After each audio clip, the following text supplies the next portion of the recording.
ဒါကတော့ငွေဆောင် blog ပါပထမဆုံး taxi နဲ့သူတို့ကြုံမဲ့လမ်းတစ်လျှောက်မှာကိုနဲ့အနီးဆုံးနေရာသွားပါတယ်ဟိုရောက်တော့ထုတ်ပိုးရည်နဲ့ဟိုကြီးတီကြီးနဲ့ဝစ်လက်ကြောင်ပဲလုံနေပါတယ်ကားကတော့ကိုရှိရောက်လာပြီမေနောက်ဆုံးရဲ့မေနောက်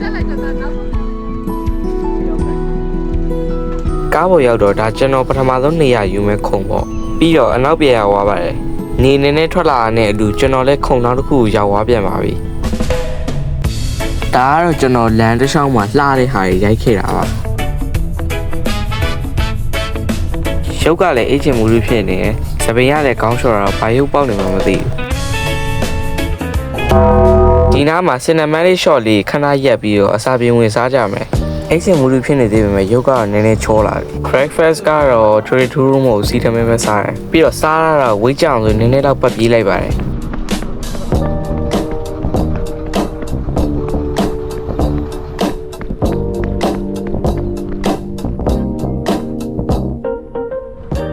cinematic shot လေးပြန်သွားပြီ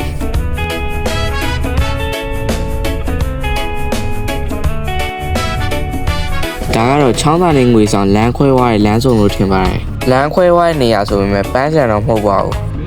ဒါကတော့ငွေဆောင်စတက်နေတဲ့တောင်ပေါ်မှာပေါ့လမ်းတော်ကျန်းတယ်ဟိုဘက်ကတော့ view ပိုလှနေဒါပေမဲ့ဒီဘက်ကလာလိမ့်မယ်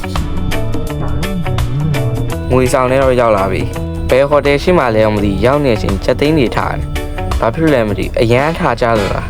6နာရီလုံးစောင့်မျှော်နေတဲ့ဟိုတယ်ရှိရောက်ပြီ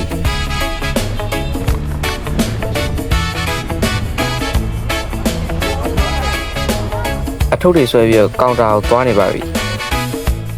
reception မှာအမကြီးကကျွန်တော်အရန်ချောလို့ဆိုအေးလာတိုက်ပါတယ်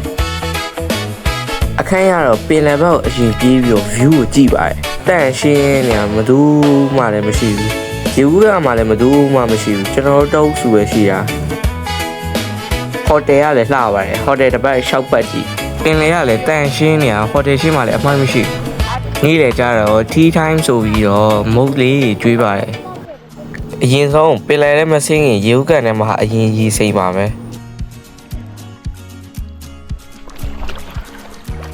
မယုံမရှိနဲ့4နာရီလောက်ရှိနေပြီရေဦးကန်ထဲမှာကျွန်တော်တယောက်တည်းပါရေရလဲကူလို့မရစိတ်ညစ်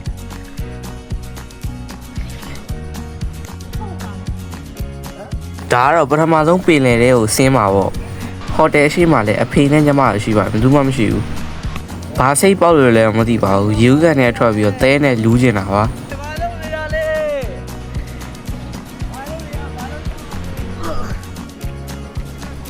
အခုမြင်တွေ့နေရတော့ကမ်းခြေပေါ်မှာရေသူမချောချောလေးပဲဖြစ်ပါတယ်ဒါကတော့သဲနဲ့လူတာရေကူးဝစ်စုံလေးပါ quality တော်တော်ကောင်းပါတယ်နိုးတွေပါကာပေးတယ်အခုကတော့အခန်းထဲကိုပြန်နေရပါမနေ့ပြန်မှာရေကိုအားရပါရဆော့အခုကကြတော့ရေဆော့တာနားပြီးတော့အပြင်ကိုရှောက်သွားမှာပေါ့နေဝင်စီကတော်လှတာ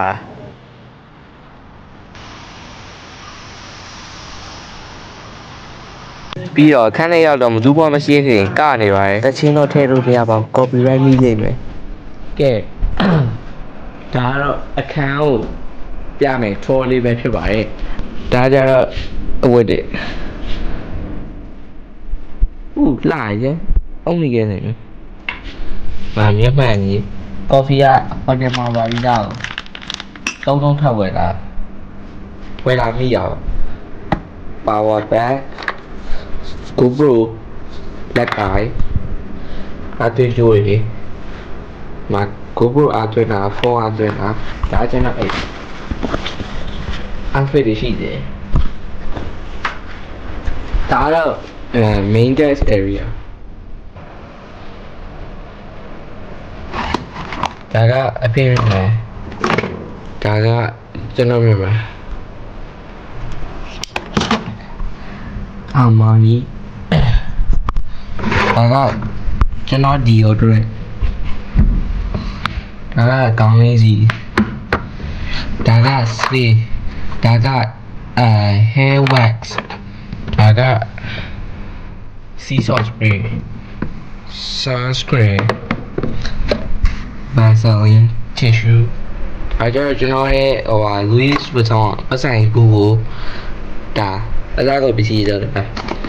ဒါကြတော့ secret formula ရေမွေးတာဘာမှမသိဘူးစိတ်ကတော့မကတ်ထားဘူးဒါကြတော့ Yves Saint Laurent White Eau de Parfum ဒါကြတော့မလက်စွပ်တွေပါဒါကြ breakfast coupon တွေဒါကျွန်တော်ရဲ့စာအုပ်ဖုန်းပတ်စံအိတ်ဒီဒါကျွမ်းနေတယ် but better ဖြစ်မယ်အဲ့မှာ daily skin ရလောက်ကြမှာဟုတ်ဒါတော့ room tour ဒါကတော့တကယ်ုံစားရည်နဲ့ထိရတော့မျက်နှာတက်မှာပါနှစ်ဖူးပြောင်းတော့ထည့်မပြောကြပါနဲ့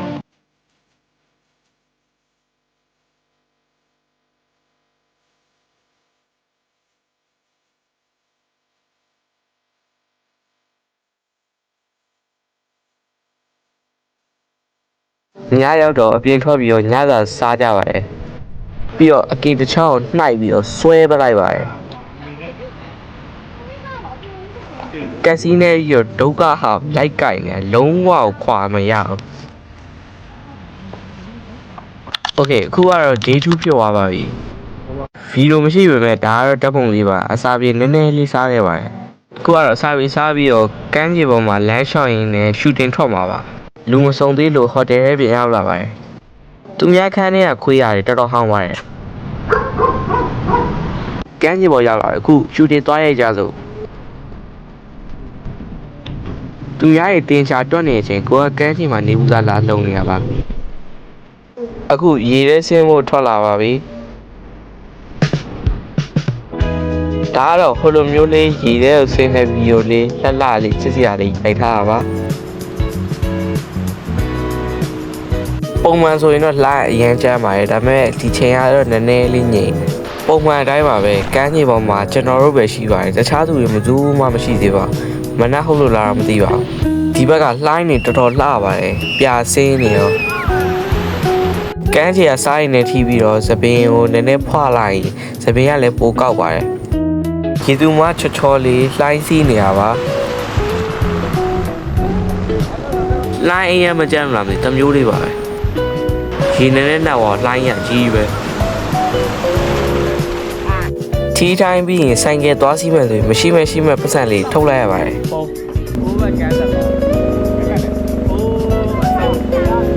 အခုကတော့ကျွန်တော်မောင်းနေရပါအဝေးသွားခဲ့ပါတယ်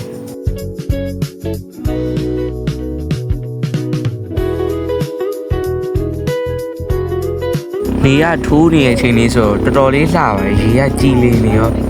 အမေကပြန်ခေါ်ပြီးရှောက်သွားတာငှက်ချုံးဘက်ပါရောက်ခဲ့ပါတယ်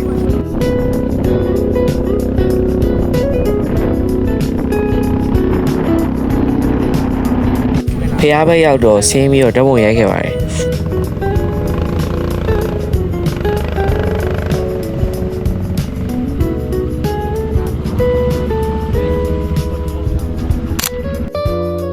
နေ့လေရောက်တော့ရေထဲပြန်ရောက်သွားပြန်ပါပြီ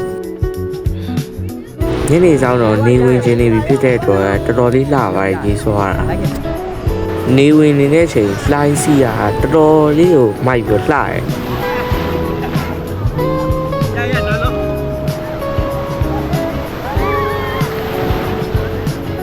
ယူကနဲ့ပြန်ရောက်တော့ယူကနဲ့မှာတော့ဟိုရဖို့ပြောပါတယ်ညရောက်တော့ကမ်းခြေမှာခူးကွန်တွေလိုက်ကောက်ပါတယ်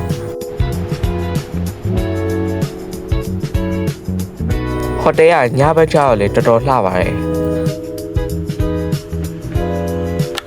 မနေ့ကျတော့တုတ်ငှားပြီးတော့ငှက်ကျုံးကိုသွားခဲ့ပါတယ်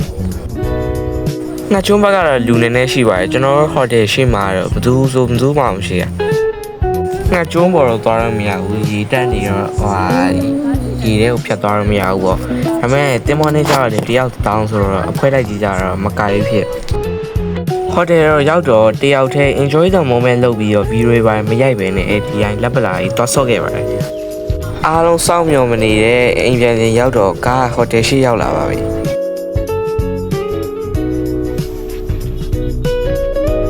ပြီးတော့ကားမုတ်ဈေးတန်းမှာရပ်ပေးပါတယ်ဘာမှမရှိတော့ကားပေါ်ပြီးပဲပြန်တက်နေလိုက်ပါတယ်ဒီ ဒီနေ့ဗီဒီယိုတော့ကတော့ဒီလောက်ပါပဲဒီခီးစဉ်ကြောင့်ကျွန်တော်အကြောင်းရင်းဆုံးလေးနဲ့ description ထဲမှာရေးရပါတယ်အားရင်သွားဖတ်ရရပါတယ်